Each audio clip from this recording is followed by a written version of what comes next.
안녕하세요. 한의사 이경입니다. 자, 앞 시간에 갱년기 건강을 지키는 3가지 비법을 말씀드렸는데 그 중에서 오늘은 마음을 다스리는 법에 대해 말씀드리겠습니다.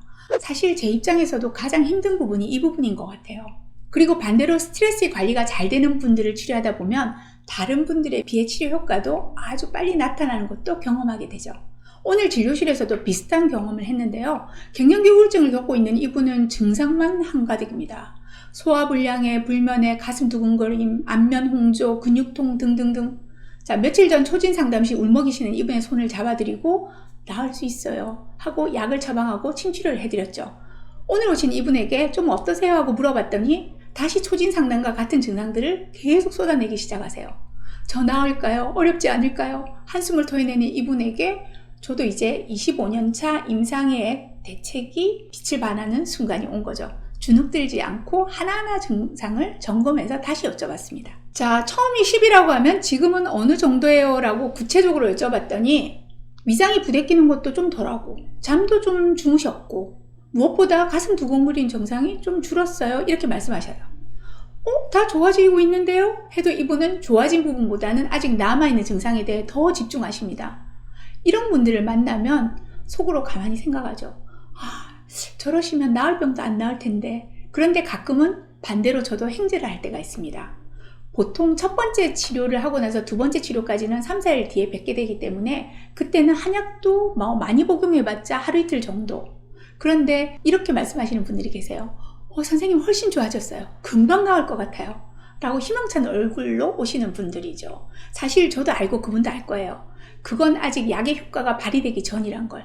자, 본인의 긍정의 힘으로 이미 낫겠다는 선언을 하셨고 그 강력한 말의 힘이 뇌를 움직이고 신체의 작지만 강력한 일꾼인 호르몬들을 움직이고 있는 거죠. 이분의 입으로 들어가는 한약 성분은 아마도 몇 배의 힘을 발휘하게 될 겁니다. 에이, 그런 게 어디 있어요? 라고 하시는 분들께 자, 구체적인 증거를 보여드릴게요. 미국 피츠버그 카네기 멜론 대학의 셀든 코엔 박사에 의하면요, 300여 명을 대상으로 감기 유발 실험을 해봤더니 스트레스 강도가 높은 사람일수록 감기에 걸릴 위험도가 높아진다는 사실을 확인했죠.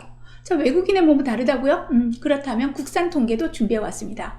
아주대학교 정신건강의학과 연구 결과에 따르면요, 우울증 환자의 경우 정상인보다 염증 수치가 3배 이상 높게 나왔다고 보고하고 있어요. 자, 만성염증은요, 암을 포함한 각종 질환의 주요 원인으로 지목받고 있죠. 자, 앞서의 예로 돌아가서 보통 감기는 찬 기온에나 노출되어야 걸리는 건데 스트레스로 왜 감기가 걸릴까요? 스트레스를 관리하는 호르몬에는 코티졸이라는 호르몬이 있는데요. 심장에 붙어있는 부신피질에서 나오는 이 호르몬은 스트레스에 대한 완충작용을 해줘요. 그런데 내가 계속 지속적인 스트레스 상태가 되면 자, 이 호르몬은 계속 분비돼야 되니까 계속 불려나가게 되죠. 이러다 부신이 뻗어버려요. 자, 이것을 부신고갈이라고 하는데요. 문제는 이 코티졸이 혈당도 조절하고 염증도 관리하면서 세포를 보호하는 아주 중차대한 역할을 하고 있다는 거죠.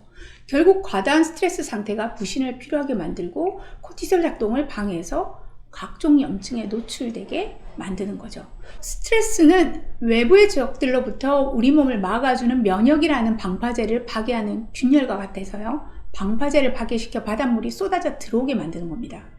스트레스라고 해서 반드시 나쁜 것은 아닙니다. 감당할 수 있는 범위 내의 스트레스는 적당한 긴장감을 주고 긍정적인 효과를 나타내기도 합니다.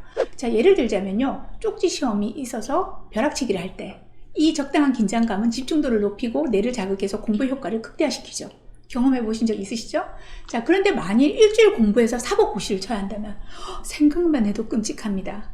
이렇게 감당할 수 없는 범위로 스트레스가 넘어가 버릴 때 우리 몸은 문제를 일으키게 되죠.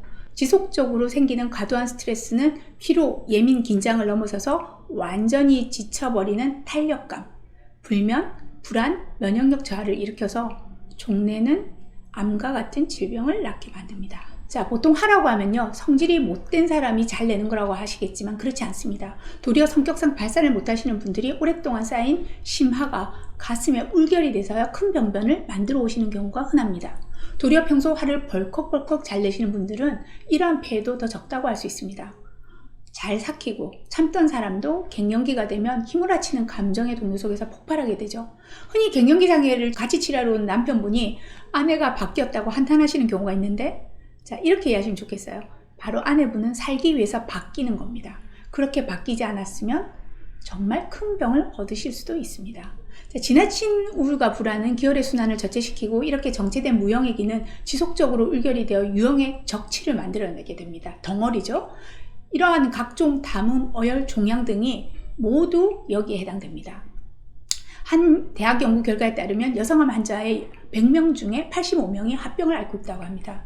스트레스 없는 사람은 없습니다. 자, 스트레스 자체가 문제가 아니라요, 그 스트레스를 처리해주는 능력이 문제라고 말씀드릴 수 있겠습니다. 스트레스를 관리하는 내 능력에 따라 질환으로 발전하기도 하고 골치 아픈 병들을 피해갈 수도 있습니다. 다음 이 시간에는 이 스트레스를 이기는 방법에 대해서 말씀드리도록 하겠습니다. 감사합니다.